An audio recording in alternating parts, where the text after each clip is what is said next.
More than 15,000 families now call this camp in Mogadishu, Somalia, home. Because of the ongoing drought and famine, lack of food and water has forced many people to flee their homes.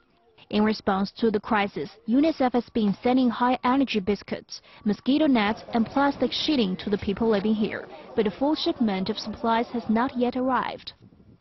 The real challenge there is getting it here fast enough.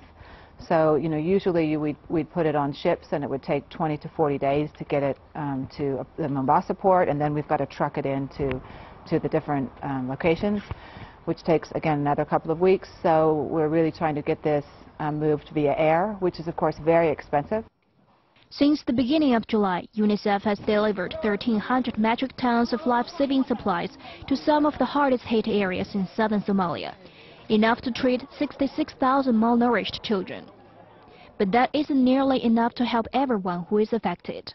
That is why UNICEF is asking for $31.8 million to help an estimated 10 million people.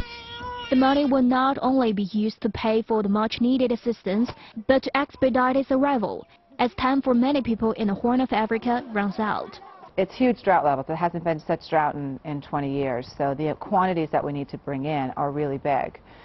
In terms of supplemental and therapeutic food, it's unprecedented quantities for UNICEF. UNICEF and other international aid organizations are not only having to rush supplies to Somalia.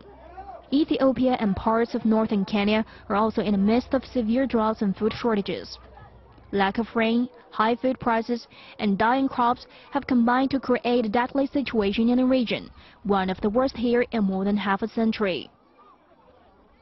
The drought has killed much of the livestock in the region, forcing villagers who depend on the animals for survival to flee their homes in search of food and water. According to the UN, an estimated 400,000 people here are facing starvation. Some families have been forced to slaughter dying animals to survive. Others have had to make the tough decision to feed their livestock the rice and beans they were given, in order to ensure their food supply and their income doesn't disappear. I've never seen a drought like this in my entire life. No goats, no cows, and now even the camels are dying.